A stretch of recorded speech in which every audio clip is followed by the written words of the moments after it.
Hello and welcome dear viewers to Sai Samarth gynae classes once again. I am professor doctor Shikha Pandey और आज का topic है हमारा induction of labour. इसके बारे में बात करूंगी मैं। So welcome to the class.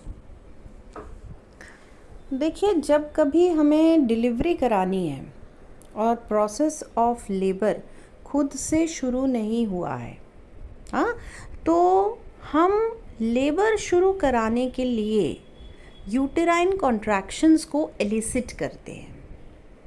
हम चाहते हैं कि यूटेराइन कॉन्ट्रैक्शंस किसी तरह से शुरू हो जाएं और जैसे ही कॉन्ट्रैक्शंस शुरू होंगे तो सर्वाइकल चेंजेस भी आना शुरू हो जाएंगे। और लास्ट लेक्चर में आपको हमने बताया है ना कि फर्स्ट स्टेज ऑफ लेबर में क्या होता है, प्रोसेस ऑफ लेबर कैसे शुरू होता है ना। तो कॉन्ट्रैक्शंस शुरू हो जाएं तो सर्वाइकल चेंजेस भी आना शुरू हो जाएंगे और लेबर शुरू हो जाएगा। तो इंडक्शन ऑफ लेबर का मतलब आर्टिफिशियली हम प्रोसेस ऑफ लेबर को शुरू करवा रहे हैं। अब इंडिकेशंस, कब हम चाहते हैं कि ऐसा हो, तो ऐसी कंडीशंस जिनमें मदर के लिए या बच्चे के लिए खतरनाक हो रहा हो प्रेगनेंसी को कंटिन्यू करना, उन कंडीशंस में हम डिलीवरी कराना चाहते हैं। ठीक है, तो ऐसी कौन सी कंडीशंस हो सकती हैं जिनमें ऐसा होता है। फर्स्ट तो होता है सीवियर प्री इक्लैम्शिया। सीवियर प्री इक्लैम्शिया में मैटरनल भी डिस्ट्रेस बहुत रहता है। अगर बहुत हाई हो गया है blood pressure, she can land up in eclampsia. Baby के लिए भी आईयूडी हो सकता है अगर जो प्लेसेंटल सरफेस के अलोंग जो वस्कुलर कॉम्प्रोमाइज़ है वो ज़्यादा हो गया है ना, और ज़्यादा रेजिस्टेंस बढ़ने लगता है वेसल्स का कि फीटस जो है वो सर्वाइव ना कर सके, तो आईयूडी हो सकता है। तो बेसिकली हमें पहला इंडिकेशन है सीवियर प्री इक्लैम्शिया। दूसरा है पोस्ट मैच्योरिटी, है ना। तो when the expected date of delivery cross हो गई है, they have not come on their own, then what you will do, you will try to induce labor. Okay, you will try to induce labor. Something you have to evaluate. So I will just talk about what is that something, what are the prerequisites for doing induction of labor. But you evaluate, and what is that? I'll tell you, it is the Bishop's score. तो आप bishop score देखते हो जब आप ये सोचते हो कि आपको लेबर को इंड्यूस करना है, कितना कंडीशंस फेवरेबल हैं उसको असेसमेंट करते हैं पर वेजाइनल एग्जामिनेशन के through, and that is known as the Bishop's scoring. Okay, now the other thing is IUD, intrauterine death के केसेस में हमें लेबर को इंड्यूस करना रहता है और बड़ा ही डिफ़िकल्टी से इंड्यूस होता है लेबर इंट्रायूट्राइन डेथ के केसेस में। फिर अगर पॉलीहाइड्रमनियोस है, तो पॉलीहाइड्रमनियोस है, और पॉलीहाइड्रमनियोस का क्या मतलब है, इंट्रा एमनियोटिक फ्लूइड जो लाइकर है वो बहुत ज़्यादा रहता है। जो एएफआई क्या होता है, हम कैसे लाइकर को मेजर करते हैं, कितना होना चाहिए कितना नहीं होना चाहिए।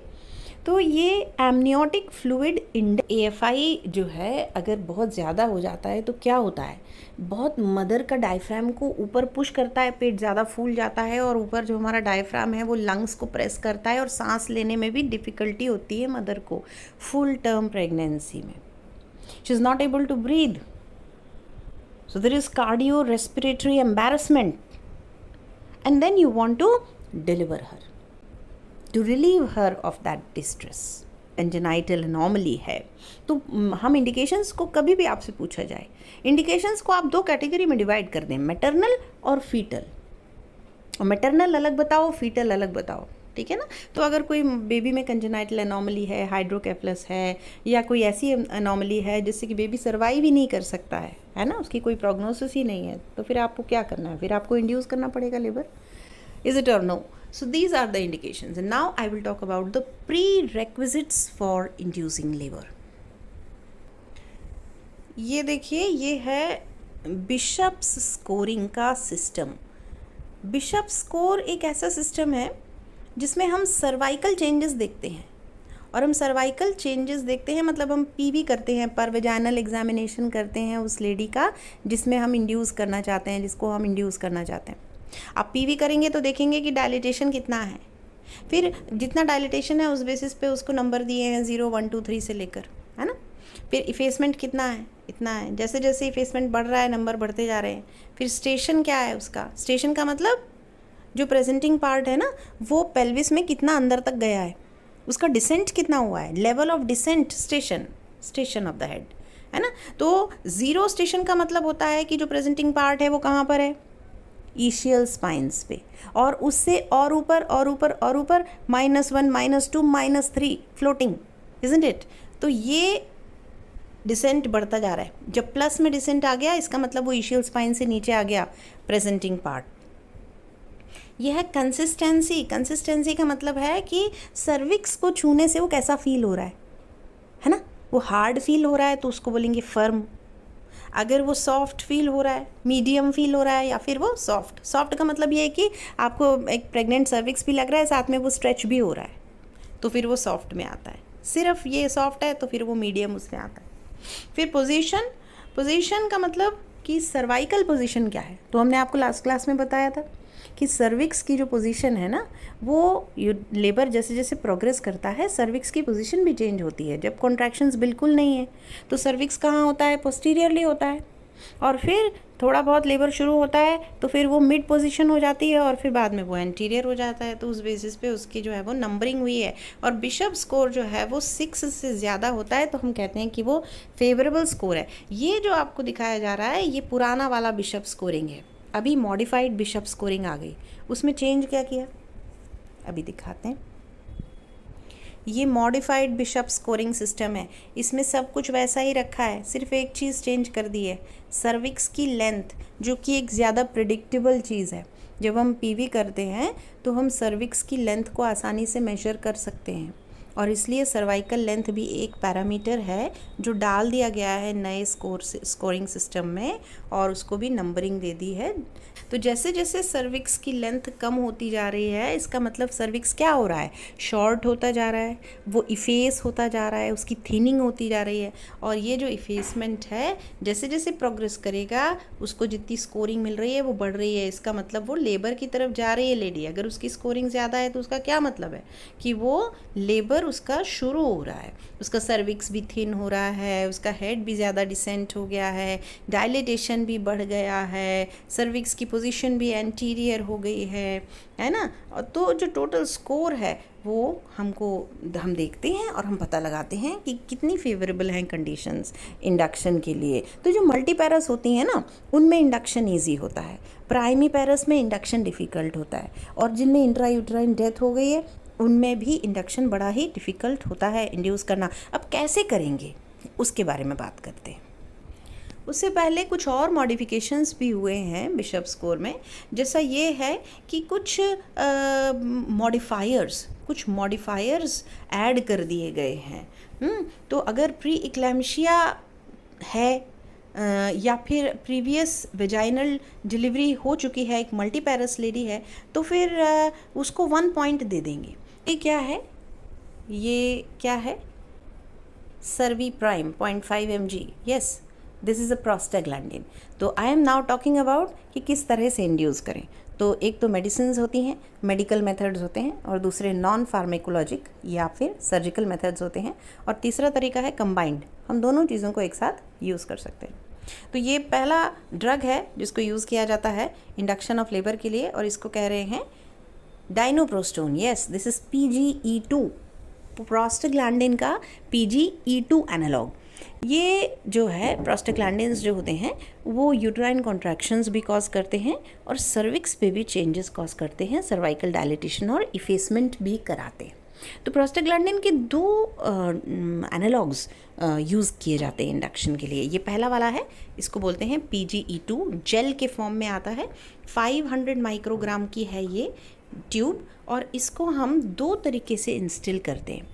पहला तो ये है कि आप उसको पोस्टीरियर फॉर्निक्स में इंस्टिल कर सकते हो, तो under proper aseptic precautions patient को आप ब्लैडर एम्प्टी करने के लिए बोलोगे, उसको प्रॉपर जो है लिथोटमी में लिटा के और एसेप्सिस यूज़ करके, और हम जो है वो सिम स्पेक्युलम डालेंगे, एंटीरियर रिट्रैक्टर डालेंगे, और हम पोस्टीरियर फॉर्निक्स तक जाएंगे और पोस्टीरियर फॉर्निक्स में इंस्टिल कर देंगे। पोस्टीरियर फॉर्निक्स में इंस्टिल करते हैं, उसका डोज होता है 1 to 2 मिलीग्राम, ज़्यादा इंस्टिल करना पड़ता है। और ये जो 500 माइक्रोग्राम है ये आप इंस्टिल करोगे सर्विक्स के अंदर, सर्वाइकल कैनाल में। सॉरी, ये वेजाइना है okay, this is the vagina, यहाँ से ये वेजाइना यहाँ तक, और ये है सर्विक्स, है ना। और ये इंटरनल एक्सटर्नल ऑस है, ये इंटरनल ऑस है, ये एक्सटर्नल ऑस और ये इंटरनल ऑस, और ये है सर्वाइकल कनाल। तो हमें इन एक्सटर्नल ऑस के थ्रू जाके और यहाँ पर हमें जो सर्वी प्राइम है इंट्रा सर्वाइकली 500 माइक्रोग्राम इंस्टिल करनी पड़ती है। और फिर हम 6 आवर्स बाद, चाहे हम PGE1 डालें या PGE2 डालें, यूज़ करें इंडक्शन के लिए, हमको उसको टाइमली असेस करना पड़ता है। तो 6 घंटे बाद हम फिर से असेस करते हैं सिचुएशन, कितना बिशप स्कोर हो गया है। फिर अगर वो फेवरेबल है, बढ़ रहा है, तो ठीक है, एक आध डोज और डाल सकते हैं। और जो है वो हम मैक्सिमम डाइनोप्रोस्टोन की 2 डोजेज़ यूज़ करते हैं। अब इसका जो डिसएडवांटेज है वो ये है कि इसको स्ट्रिक्ट बिल्कुल ठंडे में रखना पड़ता है, रेफ्रिजरेटर में रखना पड़ता है PGE1 जेल को, PGE2 जेल को। Okay, and this is quite expensive, it is not easy for everybody to afford dinoprostone. So these are the 2 drawbacks of PGE2 gel. Okay, but this is quite effective, it is more effective than PGE1. इनके जो परेशानी हो जाती है, induce करते हैं, prostaglandin देते हैं, तो क्या हो सकता है? तो यूट्राइन हाइपर स्टिम्युलेशन हो सकता है, मतलब यूट्रस इतना ज़्यादा स्टिमुलेट हो जाए कि वो लगातार कॉन्ट्रैक्शन उसमें होने लगे और बहुत जल्दी जल्दी कॉन्ट्रैक्शन आने लगे। और उससे प्रॉब्लम क्या होगी? उसे प्रॉब्लम ये होगी कि फिर ब्लड नहीं पहुंच पाएगा फीटस तक, है ना। जो प्लासेंटल सप्लाई है वो रुक जाएगी, क्योंकि यूट्रस इतना कॉन्ट्रैक्टेड है, मसल्स एकदम टोनिक हैं, स्पाज्म में हैं, तो फिर ब्लड सप्लाई रुक जाएगा, फीटल हाइपोक्सिया हो जाएगा और इंट्रायूट्राइन डिस्ट्रेस होगा, फीटल डिस्ट्रेस। नेक्स्ट ड्रग होता है सर्वाइकल राइपनिंग के लिए यूज़, वो है मीजोप्रोस्ट या साइटोटेक या PGE1 एनालॉग। तो 100 माइक्रोग्राम की एक टैबलेट होती है, उसका 1/4 पार्ट यानी कि 25 माइक्रोग्राम पर वेजाइनली हम पोस्टीरियर फॉर्निक्स में इंस्टिल कर देते हैं। 6 आवरली फिर असेस करते हैं सिचुएशन को, और 3-4 डोजेज़ हम यूज़ कर सकते हैं मीज़ोप्रोस्टोल के। ये भी काफ़ी इफ़ेक्टिव होती है। ये बेसिकली यूट्रस पे काम करती है, यूट्राइन कॉन्ट्रैक्शंस ज़्यादा कॉज करती है ये PGE1, और PGE2 सर्विक्स के ऊपर ज़्यादा काम करता है, उसका डायलिटेशन इफेसमेंट ज़्यादा कराता है ना। इससे यूट्राइन हाइपर स्टिमुलेशन होने की PGE1 से ज़्यादा चांसेस होती हैं। ये सस्ती आती है, इसको रूम टेम्परेचर पे बाहर स्टोर कर सकते हैं, ईज़िली अवेलेबल होती है, और normal day to day setting में मीज़ोप्रोस्टोल ज़्यादा यूज़ होता है ना। Cerviprime is expensive. तो टैकीसिस्टोली, हाइपरसिस्टोली, इसकी ज़्यादा चांसेस होती हैं। और कभी अगर प्रीवियस सेक्शन, मतलब प्रीवियस LSCS वाली पेशेंट है और उसमें हमने अगर ये मीज़ोप्रोस्टोल डाल दिया तो यूट्राइन रप्चर भी हो सकता है। फिर ड्रग्स में एक थर्ड ड्रग होता है ऑक्सीटोसिन, ऑक्सीटोसिन इन्फ्यूजन। ये ऑक्सीटोसिन इन्फ्यूजन जो है तब दिया जाता है जब सर्वाइकल डायलिटेशन करीब 3 to 4 सेंटीमीटर हो गया हो। ओके, तो बेसिकली ऑक्सीटोसिन को ऑगमेंटेशन के लिए ज़्यादा यूज़ किया जाता है। ऑगमेंटेशन और इंडक्शन ये 2 अलग अलग टर्म है। इंडक्शन ऑफ लेबर का मतलब होता है लेबर का प्रोसेस शुरू नहीं हुआ है, सर्विक्स क्लोज्ड है। अगर मल्टीपैरस है तो सर्विक्स ओपन भी हो सकता है थोड़ा बहुत। तो जैसा कि लास्ट क्लास में आपको बताया था कि प्राइमरी पैरस में हमेशा सर्विक्स पिन पॉइंट ऑस होता है और सर्विक्स क्लोज्ड पोजीशन में रहता है, और मल्टीपैरस में सर्विक्स 1 to 2 फिंगर डायलेटेड हो सकता है। तो इंडक्शन का मतलब है कि लेबर तो बिल्कुल भी शुरू नहीं हुआ है और तब आप ड्रग्स दे रहे हैं, वो है इंडक्शन ऑफ लेबर। और ऑगमेंटेशन का मतलब है कि लेबर आपने इंड्यूस किया किसी ड्रग से, किसी भी चीज़ से, और 3 to 4 सेंटीमीटर डायलिटेशन अब हो चुका है सर्विक्स का, यूट्राइन कॉन्ट्रैक्शंस भी थोड़े बहुत शुरू हो गए हैं, और अब हम उनको बढ़ाना चाहते हैं, क्योंकि उनकी स्पीड थोड़ी कम थी, तो ऑगमेंटेशन कहते हैं उसको, ठीक है ना। ये जो नीचे की जो मेम्ब्रेन्स हैं, यहाँ वाली जो मेम्ब्रेन्स हैं, इनको हम अपनी फिंगर से, अपने फिंगर को ऐसे 360 डिग्री घुमाएंगे, मेम्ब्रेन्स को स्ट्रिप कर देंगे, इसको कहते हैं स्वीपिंग। ये जो प्रोसीजर है, इस प्रोसीजर से क्या होता है कि मेम्ब्रेन्स यहाँ की जो नीचे की मेम्ब्रेन्स हैं ये सेपरेट हो जाती हैं और यूट्राइन कॉन्ट्रैक्शंस शुरू हो जाते हैं, ठीक है। तो इस प्रोसीजर को कहते हैं स्वीपिंग या स्ट्रिपिंग ऑफ द मेम्ब्रेन्स। तो प्रोस्टाग्लैंडिन्स रिलीज़ होते हैं और यूट्राइन कॉन्ट्रैक्शंस शुरू हो जाते हैं और कभी कभी लेबर भी शुरू हो जाता है। मल्टीपैरस में बहुत इफ़ेक्टिव होता है ये टेक्निक। पर स्ट्रिपिंग के लिए ज़रूरी ये है कि सर्विक्स कम से कम इतना तो डायलेटेड होना चाहिए कि आपकी फिंगर अंदर जा सके। Isn't it or no? तो जो सर्जिकल मेथड्स हैं वो उनके लिए आपको you have to go through the cervix up to the membranes, तभी तो आप कर पाएंगे। तो मल्टीपैरस में ही किए जा सकते हैं ये मेथड्स यूजुअली, और पॉलीहाइड्रोमनियोस के केसेस में, या आप प्रायर इंडक्शन कर दो मीज़ोप्रोस्टोल से या PGE2 जेल से, और उसके बाद में थोड़ी सी डायलिटेशन के बाद में आप फॉलो कर सकते हो सर्जिकल मेथड्स के थ्रू। ठीक है, ये प्रोसीजर कौन सा है? Can you identify this procedure? Yes, so this is ARM being performed. तो आपके प्री PG में पूछा जाता है, आपको ऐसे पिक्चर दिखा के और पूछ सकते हैं कि ये कौन सा प्रोसीजर हो रहा है। तो ये आर्टिफिशियल रप्चर ऑफ मेम्ब्रेन्स है और ये भी इंडक्शन ऑफ लेबर कॉज कर सकता है। तो इसमें आप जाते हो under all prior aseptic precautions, you introduce your fingers, और अपनी फिंगर्स के गाइडेंस में एक कॉकर फॉरसेप्स लेकर और हम मेम्ब्रेन्स को पकड़ के हैं, we catch hold of the membranes. किया जाता है पॉलीहाइड्रोमनियोस में या फिर अब्रप्शियो प्लेसेंटे के केसेस में। तो one more indication of induction of labour, abruptio placentae. तो अब्रप्शियो प्लेसेंटे का मतलब ये है कि प्लेसेंटा जो है वो अब्रप्ट हो गया, एवल्स हो गया है, यूट्राइन वॉल से सेपरेट हो गया है, कहीं उसका एक हिस्सा यूट्राइन वॉल से उखड़ गया है और वहाँ से ब्लीडिंग होने लग गई है, और उसकी वजह से क्या होता है, ब्लीडिंग हो जाती है रेट्रोप्लासेंटली और यूटरस एकदम स्टोनी हार्ड हो जाता है। अगर ज़्यादा हो गई है तो थोड़ा बहुत ब्लीडिंग ट्रिकल भी होने लगती है, लाइकर आपको ब्लड स्टेन्ड मिलता है। तो जब आप अब्रप्शियो होता है तो आपको करना क्या होता है, you have to deliver. Yes, you have to deliver, and in order to induce labor, what you can do, you can use prostaglandins beforehand, and if multiparous, if the dilatation has progressed a little bit, then you perform ARM. ARM करने के बाद में oxytocin infusion, तुरंत इसके तुरंत बाद में oxytocin infusion हम शुरू कर देते हैं। तो ऑक्सीटोसिन फॉलो करता है उसको, यूट्राइन कॉन्ट्रैक्शंस को पोलैरिटी मेंटेन करते हुए प्रोग्रेस करवाता है। तो आपसे एक सवाल क्वेश्चन पूछा जा सकता है कि ऑक्सीटोसिन यूज़ करते हैं, मिथार्जिन क्यों नहीं यूज़ करते हैं? तो उसका आंसर आप पता करो, ऑक्सीटोसिन क्यों यूज़ करते हैं, यही आंसर है उसका कि पोलैरिटी मेंटेन करता है। What is polarity? पोलैरिटी का मतलब ये है कि ऊपर का पोर्शन यूट्रस का पहले कॉन्ट्रैक्ट करता है, नीचे का रिलैक्स करता है, फिर ऊपर का फंडल पार्ट कॉन्ट्रैक्ट करवाता है यूट्रस का, और नीचे वाला सर्वाइकल वाला पोर्शन उसको डायलेट कराता है ऑक्सीटोसिन। मिथार्जिन क्या करता है, मिथार्जिन पूरे यूट्रस को एक साथ स्पाज्मोडिक कॉन्ट्रैक्शन कराता है, इसीलिए मिथार्जिन कभी यूज़ नहीं करते, ऑक्सीटोसिन यूज़ करते।